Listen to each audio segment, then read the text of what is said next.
इस समय भारतीय जनता पार्टी के अंदरूनी सियासत में बहुत कुछ चल रहा है और सब कुछ करने की जिम्मेदारी है गृह मंत्री अमित शाह के ऊपर, जो भारतीय जनता पार्टी के मुख्य रणनीतिकार हैं, स्वयंभू चाणक्य हैं, तथाकथित चाणक्य हैं। और उनकी सबसे पहली चुनौती है नए भारतीय जनता पार्टी के राष्ट्रीय अध्यक्ष का चुनाव करवाना और एक बार फिर उस पर किसी जेपी नड्डा जैसे डमी राष्ट्रीय अध्यक्ष को बैठाना।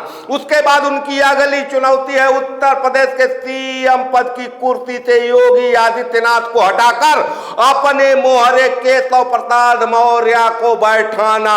और उसके बाद उनके सामने सबसे बड़ी चुनौती है प्रधानमंत्री नरेंद्र मोदी की कुर्सी पर खुद को बैठाना।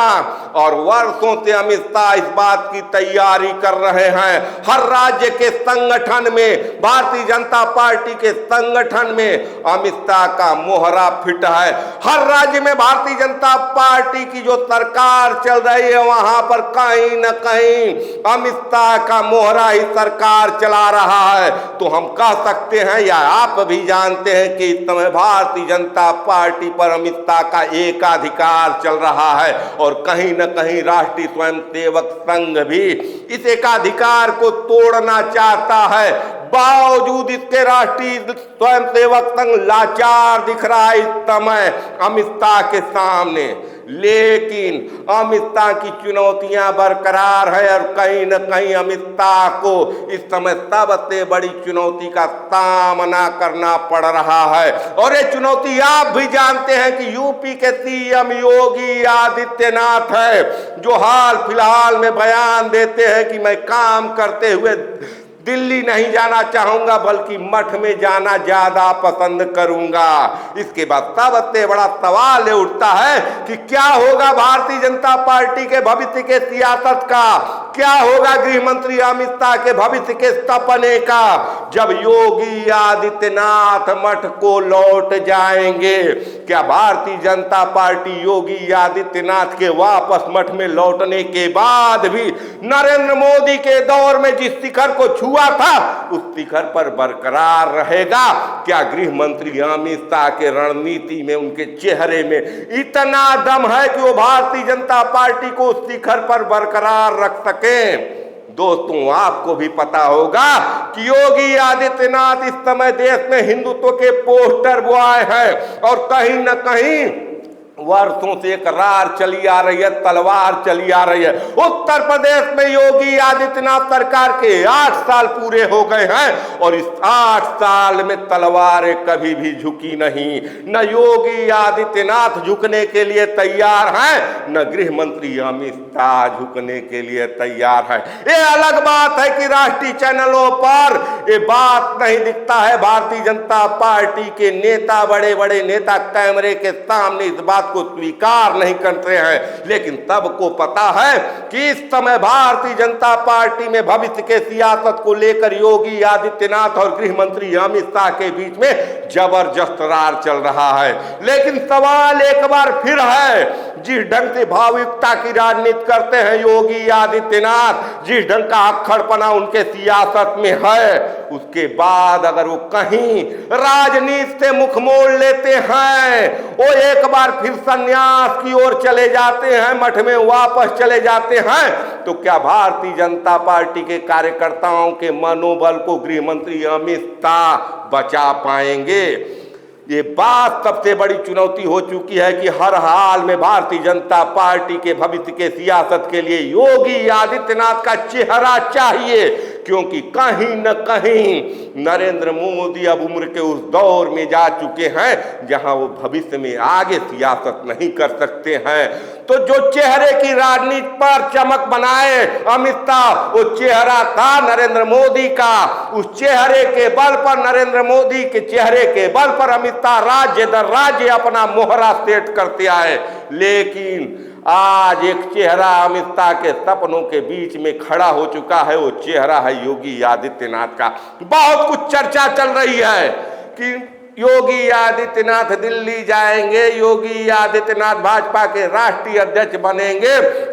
उत्तर प्रदेश के सीएम पद की कुर्सी पर केशव प्रसाद मौर्य को बैठाया जाएगा या कोई अन्य ओबीसी या दलित चेहरा बैठेगा।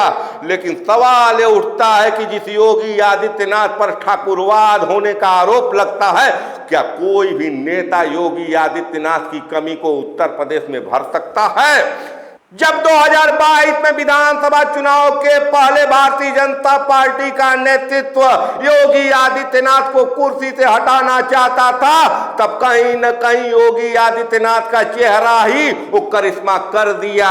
भारतीय जनता पार्टी को 270 से ज्यादा सीटें मिली और केशव प्रसाद मौर्य को तिराथू सीट से विधायकी का चुनाव भी हारना पड़ा।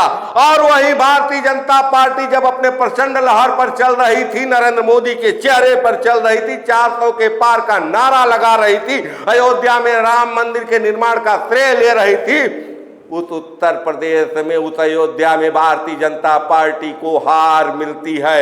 ये हार कहीं ना कहीं गृह मंत्री अमित शाह की थी।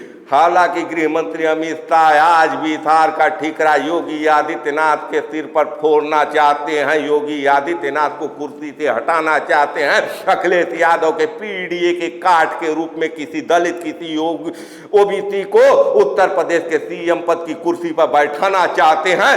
लेकिन ये बात सर्वविदित है कि योगी आदित्यनाथ के पास हिंदुत्व का कोर वोट बैंक है, जो ठाकुरों में भी है, जो मौर्य में भी है, जो ब्राह्मणों में भी है, जो बनिया समाज में भी है। और कहीं न कहीं योगी आदित्यनाथ के साथ छेड़खानी करना अमित शाह को महंगा पड़ सकता है। और शायद यही वजह है कि भारतीय जनता पार्टी आज भी असमंजस में है कि योगी आदित्यनाथ को कैसे हटाया जाए, और हटाया जाए तो कहां सेट किया जाए, किस पद पर बैठाया जाए, कैसे योगी आदित्यनाथ की नाराजगी जनता के सामने न दिखे, इसकी व्यवस्था कर ली जाए।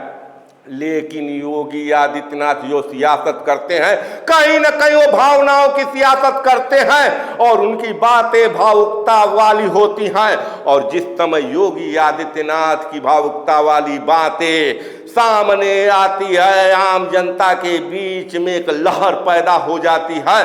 और कहीं न कहीं यही वजह था कि लोकसभा चुनाव के बाद योगी आदित्यनाथ का दिया हुआ नारा बटोगे तो कटोगे, हिंदुत्व के जितने भी वोटर थे सबके अंदर एक भावनाओं का सैलाब पैदा कर दिया। और यही वजह थी कि हरियाणा और महाराष्ट्र में भारतीय जनता पार्टी हारी हुई बाजी जीत गई। इन सब बातों के बाद सबसे बड़ा सवाल उठता है कि भारतीय जनता पार्टी के नए राष्ट्रीय अध्यक्ष पर कौन बैठेगा? क्या एक बार फिर कोई डमी बैठेगा या योगी आदित्यनाथ बैठेंगे, या क्या यूपी के सियासत से योगी आदित्यनाथ की विदाई होगी? तमाम सवाल है। लेकिन सबसे बड़ा सवाल है कि क्या होगा जब योगी आदित्यनाथ मठ को चले जाएंगे।